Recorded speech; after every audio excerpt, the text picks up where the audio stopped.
সংবাদ সবাইকে স্বাগত জানাচ্ছি। আমি ফিরোজ তোহা। শুরুতেই সংবাদ শিরোনাম। বাংলাদেশের সর্বশেষ গুরুত্বপূর্ণ আপডেট সংবাদে আপনাকে স্বাগত। শুরুতেই সংবাদ শিরোনাম, পরে বিস্তারিত। শুরুতেই জানাবো, ট্রাম্প প্রেসিডেন্ট হয় আকস্মিক, নেতিবাচক কিছু নেই বললেন ডক্টর মোহাম্মদ ইউনূস। প্রোপাগান্ডার বেশিরভাগই ভারত থেকে চালানো হচ্ছে। ডোনাল্ড ট্রাম্প নবনির্বাচিত প্রেসিডেন্ট। যুক্তরাষ্ট্রের প্রেসিডেন্ট হয় হঠাৎ করে কোনো নেতিবাচক বিষয়ের উত্থান দেখতে পাচ্ছি না বলে জানিয়েছেন বাংলাদেশের প্রধান উপদেষ্টা অধ্যাপক ডক্টর মোহাম্মদ ইউনূস। তিনি জোর দিয়ে বলেছেন, ব্যক্তিগতভাবে ট্রাম্পের সাথে তার কোনো সমস্যা নেই। কাতার ভিত্তিক সংবাদ মাধ্যম আল জাজিরাকে দেখ সাক্ষাৎকারে এক প্রশ্নের জবাবে সব কথা বলেন বাংলাদেশের অন্তর্বর্তীকালীন সরকারের প্রধান অধ্যাপক ডক্টর ইউনূস। বলেন, রিপাবলিকান পার্টি বা ডেমোক্রেট পার্টি এমনকি ট্রাম্পের বিষয়ে তার কোনো সমস্যা নেই। প্রধান উপদেষ্টা বলেন, প্রেসিডেন্ট ট্রাম্পের সাথে অতীতে তার কোনো যোগাযোগ ছিল না এবং উভয় দলেই তার বন্ধু রয়েছে। এরপর জানাবো, সচিবালয় অনশনে তিতুমিরের শিক্ষার্থীরা। রাজধানীর সরকারি তিতুমির কলেজকে বিশ্ববিদ্যালয়ে রূপান্তরের দাবিতে সচিবালয়ে অনশনে বসেছে কলেজটির 12 জন শিক্ষার্থী। শিক্ষা মন্ত্রণালয়ের কর্মকর্তাদের সঙ্গে বৈঠকে দাবি পূরণ আশ্বাস না পায় সন্ধ্যা 6টার দিকে তারা সচিবালয়ের করিডোরে বসে অনশন শুরু করেন।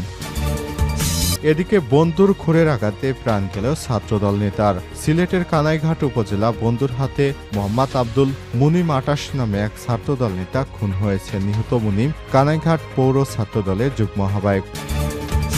এদিকে সাংবাদিক তুরাব হত্যা, পুলিশ কনস্টেবলের 5 দিনের রিমান্ড। সিলেটে বৈষম্য বিরোধী ছাত্র আন্দোলনে পুলিশের গুলিতে নিহত সাংবাদিক এটিএম তুরাব হত্যা মামলার আসামি কনস্টেবল উজ্জ্বল সিংহাকে 5 দিনের রিমান্ড দিয়েছে আদালত। আজ সিলেটের অতিরিক্ত চিফ জুডিশিয়াল ম্যাজিস্ট্রেট আদালতের তোলার পর তার 7 দিনের রিমান্ড চাওয়া হয়। আদালতের বিচারক আব্দুল মোমেন তার 5 দিনের রিমান্ড মঞ্জুর করে। এবারে জানাবো, ট্রাইব্যুনালে আওয়ামী লীগ নেতাদের বিচার দেখতে এসে যা বললেন দেলোয়ার হোসেন সাঈদীর ছেলে। জুলাই আগস্টের গণহত্যা এবং মানবতাবিরোধী অপরাধে জড়িত থাকার অভিযোগে গ্রেপ্তার হওয়া সাবেক 9 মন্ত্রীসহ 13 জনকে আন্তর্জাতিক অপরাধ ট্রাইব্যুনালে হাজির করা হয়েছে। সেখানে তাদের দেখতে যান মাসুদ বিন সাঈদী। তিনি তখন বলেন, খেলাটা এখন হবে। সাংবাদিকের এই প্রশ্নের উত্তরে মাসুদ বিন সাঈদী বলেন, কথা বলছি মূলত ন্যায় বিচার প্রতিষ্ঠা প্রসঙ্গে, কারণ এই আওয়ামী লীগ সরকারি ট্রাইব্যুনাল গঠন করে আল্লামা দেলোয়ার হোসেন সাঈদীকে অন্যায়ভাবে তারা ফাঁসির রায় দিয়েছিল। এবং সর্বশেষ জানাবো, 2 দেশের উপর যুক্তরাজ্যের নিষেধাজ্ঞা। রাশিয়া এবং ইরানের উপর নতুন করে নিষেধাজ্ঞা আরোপ করেছে যুক্তরাজ্য। আজ দেশটির সরকারি হালনাগাদ তথ্যে সব বিষয় নিশ্চিত করা হয়েছে। খবর অনুযায়ী একটি ইরানি এয়ারলাইন্স, একটি শিপিং গ্রুপ ও রাশিয়ান জাহাজ পোর্টওয়ালা 3 এর উপর নিষেধাজ্ঞা আরোপ করেছে যুক্তরাজ্য।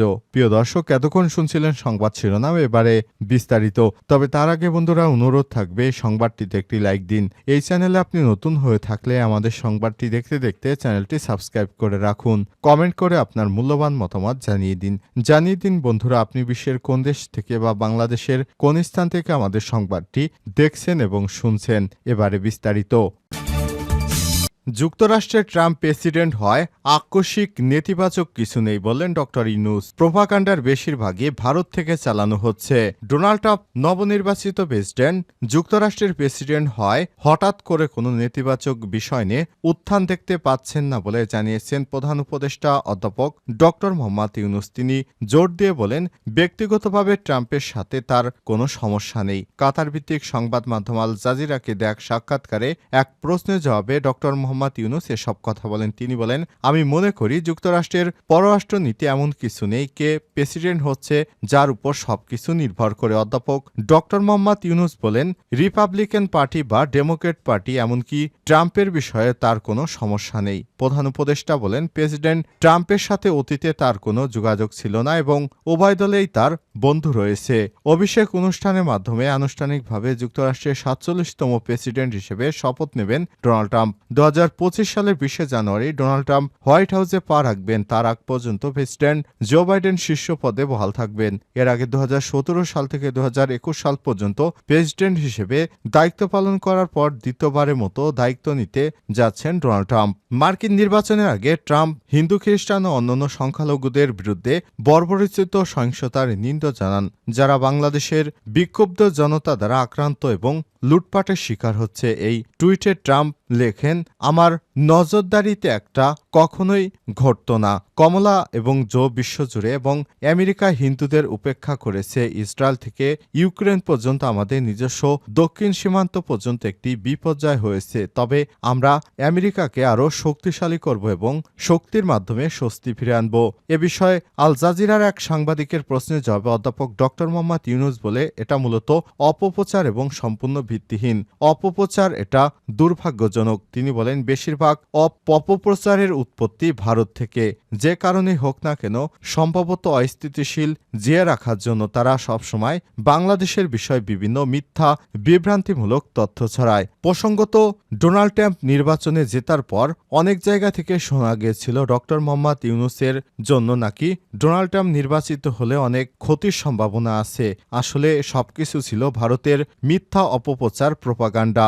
এগুলোর বিরুদ্ধে দেশবাসীকে সোচ্চার হওয়ার জন্য আহ্বান জানানো হয়েছে। তিনি বলেন, এ ধরনের মিথ্যা অপপ্রচার ছড়িয়ে কোনো লাভ নেই। আওয়ামী লীগ একটি ফ্যাসিস্ট রাজনৈতিক দল, তারা বাংলাদেশের মাটিতে স্থান পাবে না। আর যুক্তরাষ্ট্র তো থাক দূরের কথা, আমার সাথে যুক্তরাষ্ট্রের সব ধরনের রিপাবলিকান এবং ডেমোক্র্যাট দলের আমার বন্ধু প্রতিনিধি রয়েছে।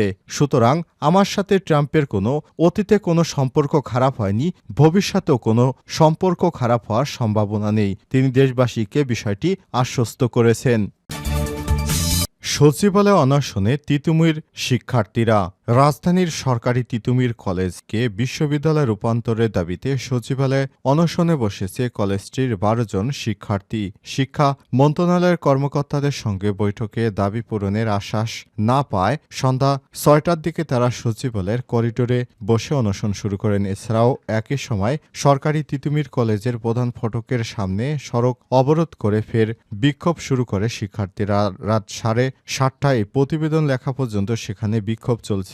সচিবালয়ে অনশনে যা ১২ জন শিক্ষার্থী হলেন মেহেদী হাসান মাল, মাহমুদুল হাসান, জাহাঙ্গীর সানি, আমিনুল, নুরুদ্দিন জিসান, কাউসার আহমেদ, মোশারেফ হোসেন তোহা, নূর মোহাম্মদ, হাবিবুল্লাহ রনি, আব্দুল হামিদ এবং নীরব হোসেন। জানা গেছে, সরকারি তিতুমির কলেজ বিশ্ববিদ্যালয়ে রূপান্তরের কমিশন গঠনের দাবি গত ২ মাসে একাধিকবার সড়ক অবরোধ করে বিক্ষোভ করেন শিক্ষার্থীরা। এর আগে গত ২৪ অক্টোবর একই দাবিতে সড়ক অবরোধ করেন তারা। তাদের আন্দোলনে রাজধানী জুড়ে যানজটের সৃষ্টি হয়। এতে চরম ভোগান্তিতে পড়ে সাধারণ মানুষ। তারা সরকারকে দ্রুত এই সমস্যার সমাধানের তাগিদ দিয়েছেন। বন্দুর খুরের আঘাতে প্রাণ গেল ছাত্রদল নেতার। সিলেটের কানাইঘাট উপজেলা বন্দুরহাটে মোহাম্মদ আব্দুল মুনিম ২৮ নামে এক ছাত্রদল নেতা খুন হয়েছেন। নিহত মুনিম কানাইঘাট পৌর ছাত্রদলের যুগ্ম আহ্বায়ক। সোমবার ১৮ নভেম্বর বিকেল ৪:৩০টার দিকে পৌর সদরে পয়েন্টে আলামিন ফার্মেসির সামনেই ঘটনা ঘটে। স্থানীয়রা জানায়, অভিযুক্ত রাজু ছাত্রদলের রাজনীতির সঙ্গে জড়িত বলে জানা গেছে। মুনিম এবং রাজুর মধ্যে বন্ধুত্ব ছিল। এর মধ্যে মুনিম একটি খাদ্যপণ্য কোম্পানির বিক্রয় প্রতিনিধি এবং রাজু স্থানীয় বাজারের মোবাইল ফোন ব্যবসায়ী। কিছুদিন আগে তাদের মধ্যে দ্বন্দ্ব বাধে। পূর্ব বিরোধের জেরে সোমবার বিকাল ৪:৩০টার দিকে পৌর সদরে পয়েন্টে আলামিন ফার্মেসির সামনে তাদের মধ্যে বাকবিতণ্ডা শুরু হয়। এক পর্যায়ে রাজু খুঁড় দিয়ে মুনিমের পেটে আঘাত করেন। এ সময় প্রত্যক্ষদর্শীরা এগিয়ে এলে রাজু পালিয়ে যায়। পরে স্থানীয়রা মুনিমকে উদ্ধার করে উপজেলা স্বাস্থ্য কমপ্লেক্সে নিয়ে গেলে কর্তব্যরত চিকিৎসক তাকে মৃত ঘোষণা করে। কানাইঘাট থানার ভারপ্রাপ্ত কর্মকর্তা ওসি মোহাম্মদ আব্দুল আওয়াল জানান, ময়নাতদন্তের জন্য মরদেহ Sylhet MAG Osmani medical college হাসপাতালে পাঠানো হয়েছে। অভিযুক্ত যুবককে ধরতে অভিযান চালানো হচ্ছে। নিহত মুনিম ফেরদৌসের ধনপুরের গ্রামে তাজউদ্দিনের ছেলে এবং অভিযুক্ত রাজু পৌর সদরের দুর্লভপুর গ্রামের মৃত জাফর মিয়ার ছেলে। সাংবাদিক তুরাব হত্যা পুলিশ কনস্টেবলের ৫ দিনের রিমান্ড। সিলেটে বৈষম্যবিরোধী ছাত্র আন্দোলনে পুলিশের গুলিতে নিহত সাংবাদিক এটিএম তুরাব হত্যা মামলার আসামি কনস্টেবল উজ্জ্বল সিংহাকে ৫ দিনের রিমান্ড দিয়েছে আদালত। সোমবার ১৮ নভেম্বর দুপুরে তাকে সিলেট অতিরিক্ত চিফ জুডিশিয়াল ম্যাজিস্ট্রেট আদালতে তোলা হলে ৭ দিনের রিমান্ড চাওয়া হয়। আদালতের বিচারক আব্দুল মোমেন তার ৫ দিনের রিমান্ড মঞ্জুর করেছেন। এর আগে রোববার গতকাল দিবাগত রাতে ঢাকা থেকে তাকে গ্রেপ্তার করা হয়। গ্রেপ্তার এবং রিমান্ডের বিষয়টি নিশ্চিত করেছে সিলেট পুলিশ কমিশনার মোহাম্মদ রেজাউল করিম। তিনি জানান, গ্রেপ্তারকৃত পুলিশ কনস্টেবল ডিএমপিতে কর্মরত ছিলেন। ঊর্ধ্বতন কর্তৃপক্ষের অনুমতি নিয়ে তাকে গ্রেপ্তার করা হয়েছে। উল্লেখ্য, চলতি বছরের 19 জুলাই সিলেট নগরী বান্দরবাজারে কালেক্টরেট মসজিদের পাশে সড়কে পুলিশের গুলিতে গুরুতর আহত হন এটিএম তুরাব। ওই দিন সন্ধ্যায় নগরের ইবনে সিনা হাসপাতালে তার মৃত্যু হয়। সদ্য বিবাহিত তুরাব দৈনিক নয়াদিগন্তের সিলেট ব্যুরোর প্রধান এবং স্থানীয় দৈনিক জালালাবাদের স্টাফ রিপোর্টার ছিলেন। এ ঘটনার 1 মাস পর 19 আগস্ট নিহতের ছোট ভাই আবুল আহসান মোহাম্মদ আজরফ জাবুর বাদী হয়ে সিলেট অতিরিক্ত চিফ মেট্রোপলিটন ম্যাজিস্ট্রেট আদালতে একটি হত্যা মামলা দায়ের করেন। মামলায় সাবেক স্বরাষ্ট্রমন্ত্রী আসাদুজ্জামান খান কামালকে প্রধান করে পুলিশ কর্মকর্তা সহ 18 জনের নাম উল্লেখ করা হয়। এছাড়াও অজ্ঞাত আরও 200 থেকে 250 জনকে আসামি করা হয়।